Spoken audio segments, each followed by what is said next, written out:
Hi, I am Ronit Kumar Srivastava. Today I am here with the topic Fundamental Rights, that is Article 12 and Article 13.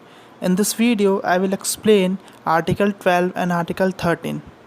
Starting with Article 12, Article 12 talks about definition of state.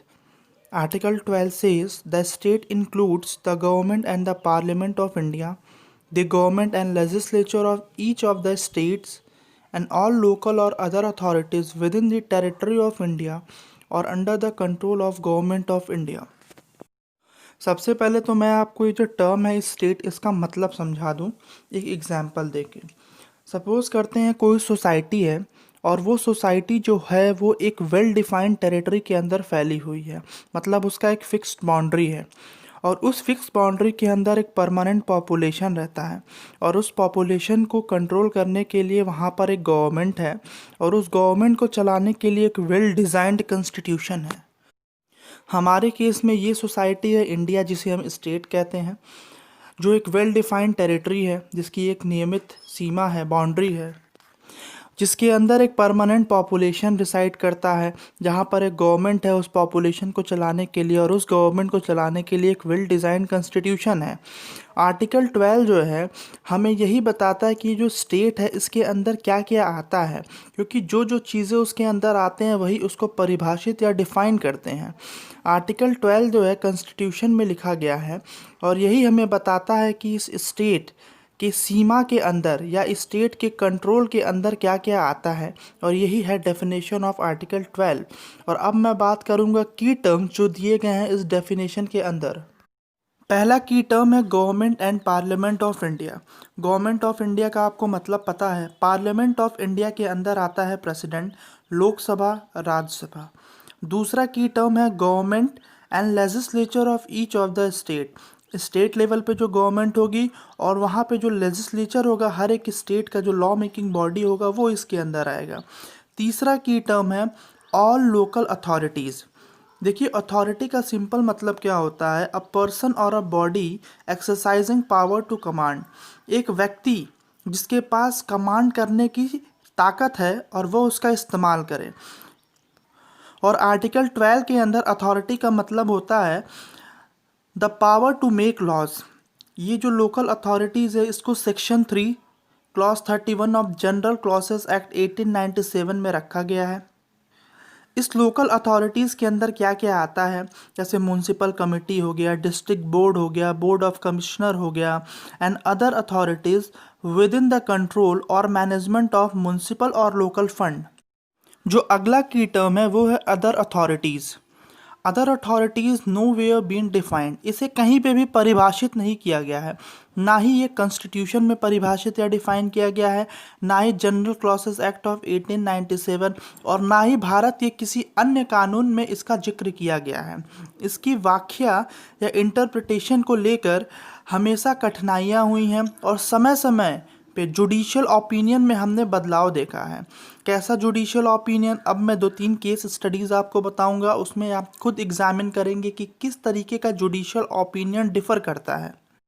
सबसे पहला case है Madras university, मतलब university of Madras versus Shantabai case. इसमें सवाल ये उठा कि क्या ये जो यूनिवर्सिटी है ये भी स्टेट होगा, तो इसमें हाई कोर्ट का था डिसीजन नहीं, नहीं होगा। कैसे?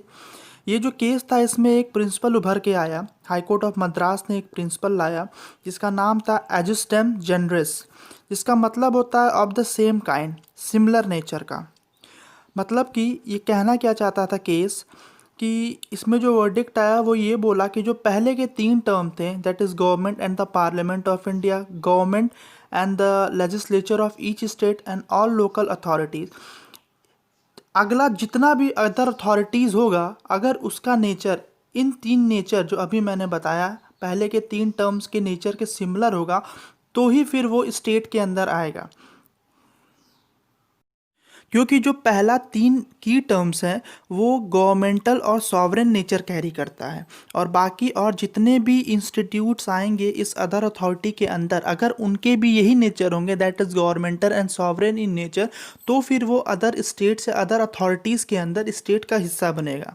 लेकिन एक और केस आता है Ujjam Bai versus state of UP, जिसमें सुप्रीम कोर्ट ने ये जो वर्डिक्ट आई थी university of Madras versus Shantabai में, उसको कैंसिल कर दिया और कहा कि जो एवव स्कोप है, जो ऊपर स्कोप दिया गया है सिमिलर नेचर वाली बात या एजिस्डेम जनरस वाले प्रिंसिपल को, ये एक रेस्ट्रिक्टिव है, क्योंकि जो पहले की टर्म्स है इसमें कोई कॉमन चीज़ नहीं है, कोई कॉमन थ्रेड या सिमिलैरिटीज़ नहीं है, तो उस वर्डिक्ट को इसमें कैंसिल किया गया। अगला एक केस आया फिर उसके बाद, Rajasthan electricity board versus Mohanlal, जिसमें सुप्रीम कोर्ट ने एक नया क्राइटेरिया लाया। सुप्रीम कोर्ट कहता है any body created by constitution और under law have many powers. अगर कोई भी एक बॉडी को संविधान या लॉ के द्वारा बनाया गया है तो ज़रूरी है कि उसके पास बहुत सारे पावर्स होंगे। अगर ये पावर्स उसके पास हैं और वो कॉन्स्टिट्यूशन या लॉ से बना है तो फिर वो अदर अथॉरिटीज़ के अंदर आएगा और वो स्टेट के डेफिनेशन में भी आएगा। और ये भी बोला कि उस बॉडी के लिए ज़रूरी नहीं है कि वो गवर्नमेंटल या सॉवरेन नेचर को परफॉर्म करे। फिर अगला एक केस आया सुखदेव वर्सेस भगत राम, जिसमें हमने देखा कि सुप्रीम कोर्ट ने क्या कहा, वो सारी बॉडीज़ जो किसी लॉ के अंदर बनी हैं पर वो कॉमर्शियल पर्पस के लिए बनी हैं, तो क्या वो इस अदर अथॉरिटीज़ के अंदर आएगा, स्टेट के डेफिनेशन के अंदर आएगा, जैसे CNGC, LIC, IFC, जिसमें सुप्रीम कोर्ट ने कहा ये सारी बॉडीज़ अदर अथॉरिटीज़ के अंडर आएंगी और स्टेट के डेफिनेशन के अंडर ये मेंशन होंगे। तो ये था पूरा आर्टिकल 12 के बारे में। Now I will talk about article 13। Article 13 को पढ़ने से पहले एक बात जानना बहुत ज़रूरी है आर्टिकल 12 के बारे में, कि स्टेट के अंदर जो भी आएगा, जितने भी की टर्म्स मैंने बताए या जो भी स्टेट के डेफिनेशन के अंदर लाई करता है, they all can not violate the fundamental rights. Article 13 कहता है लॉज इनकंसिस्टेंट विद और इन डेरोगेशन ऑफ फंडामेंटल राइट्स की बात करता है। आर्टिकल 13 के अंदर 4 क्लॉसेज हैं टोटल। सबसे पहला क्लॉज कहता है all laws in force in the country of India immediately before the commencement of the constitution so far they are inconsistent with the provision of this part to the extent of such inconsistency be void. देखिए इस clause का मतलब क्या है। 26 जनवरी 1950 ये वो दिन है जिस दिन हमारा कॉन्स्टिट्यूशन कमेंस हुआ, इनैक्ट हुआ। ये क्लॉज कहता है कि अगर कोई भी लॉ इस कमेंसमेंट के पहले बनाए गए होंगे तो सवाल उठता है क्या will this law continue after the commencement as well, क्या पहले के बनाए गए नियम व कानून लागू होंगे कमेंसमेंट ऑफ कॉन्स्टिट्यूशन के बाद, दैट इज़ 26 जनवरी 1950। तो जवाब आया हाँ, पहले के बनाए गए नियम और कानून लागू होंगे, लेकिन जो नियम कानून, जो भी लॉज फंडामेंटल राइट्स को वायलेट करता हो उसको नल और वॉइड डिक्लेयर कर दिया जाएगा। मतलब सिर्फ वही लॉज यहाँ पे अप्लीकेबल होंगे कमेंसमेंट ऑफ कॉन्स्टिट्यूशन के बाद जो पहले बनाए तो गए हैं लेकिन वो किसी फंडामेंटल राइट्स को वायलेट भी नहीं करते हैं।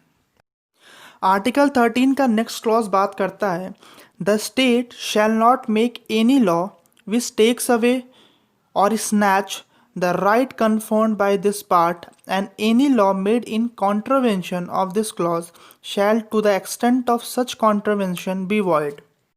इस क्लॉज को मैं 2 हिस्से में समझाऊंगा।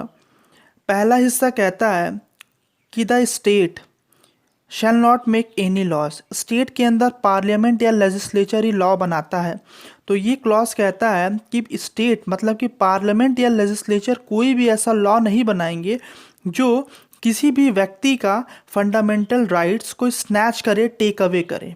और दूसरा हिस्सा इस क्लॉज का कहता है अगर कोई लॉ ऐसे बने होंगे जो इस क्लॉज को वायलेट करता हो, जो लोगों के फंडामेंटल राइट्स को टेक अवे या स्नैच करता हो, तो उन लॉज को नल या वॉइड डिक्लेयर कर दिया जाएगा, उस लॉ को ख़त्म कर दिया जाएगा पूरी तरीके से। लेकिन अब सवाल उठता है किस तरीके का लॉ। लॉ कई तरीके के होते हैं, कई तरीके के लॉज हमने देखे हैं, तो यहाँ पे सवाल उठता है किस तरीके का लॉ। तो इसी चीज़ को एक्सप्लेन किया गया है क्लॉज 3 में, दैट इज़ आर्टिकल 13 क्लॉज 3। किस तरीके का लॉज स्टेट नहीं बना सकता है जिससे किसी भी व्यक्ति का फंडामेंटल राइट्स टेक अवे या स्नैच किया जाए, तो वो आर्टिकल 13 क्लॉज 3 बताता है law includes any ordinance order by law, rule regulation, notification, custom or uses having in the territory of India in the force of law. लेकिन अब आप एक सवाल उठा सकते हैं कि अगर लॉ किसी तरीके का भी ऐसा लॉ किसी भी व्यक्ति के फंडामेंटल राइट्स को स्नैच नहीं कर सकता है, तो फिर राइट टू प्रॉपर्टी जो हमारा फंडामेंटल राइट था उसे क्यों हटा दिया गया? आखिर क्यों ऐसा लॉ बनाया गया कि उस चीज़ को हटा दिया गया हमारे फंडामेंटल राइट से? इसका जवाब ये है कि राइट टू प्रॉपर्टी जो है एक कॉन्स्टिट्यूशनल अमेंडमेंट के तहत हटाया गया, ना ही किसी ऑर्डिनरी लॉ के तहत। और अगर आप आर्टिकल 13 क्लॉज 3 को देखें तो वहाँ पे कहीं पे भी कॉन्स्टिट्यूशनल अमेंडमेंट की बात को नहीं की गई है। इसीलिए जो ये राइट टू प्रॉपर्टी को हमने हटाया, ये किसी तरह का वॉयलेशन नहीं था आर्टिकल 13 क्लॉज 3 के तहत। लेकिन अब और एक और सवाल उठ जाता है कि आखिर क्या रीज़न था कि कॉन्स्टिट्यूशनल अमेंडमेंट को आर्टिकल 13 क्लॉज 3 के तहत नहीं रखा गया? क्यों सिर्फ वहाँ पे ऑर्डिनरीज लॉ के बारे में बात किया गया, that is ordinance, order by law, rule regulation, notification, custom, usages having in the territory of India? आखिर ऐसा क्या रीज़न था? तो उसी चीज़ को एक्सप्लेन करता है आर्टिकल 13 क्लॉज 4। क्लॉज 4 कहता है nothing in this article shall apply to any amendment of the constitution under article 368। मतलब कि ये जो आर्टिकल 13 है इसमें कोई भी चीज़ कॉन्स्टिट्यूशनल अमेंडमेंट को अप्लाई नहीं करता जो निकल कर आता है 368 आर्टिकल के तहत। तो ये था पूरा आर्टिकल 13 के बारे में। आर्टिकल 13 से एक चीज़ जानने को ये मिला कि हमारा जो फंडामेंटल राइट्स है वो कभी भी टेक अवे हो सकता है, कभी भी स्नैच किया जा सकता है, पर सिर्फ एक कॉन्स्टिट्यूशनल अमेंडमेंट के तहत, ना ही किसी ऑर्डिनरी लॉ के तहत। Even a fundamental right can be taken away, even a fundamental right can be modified but not by any ordinary law such as ordinance, order, by law, rule, regulations etc., but by passing constitutional amendment act only. So this was all about article 12 and article 13. Thank you so much.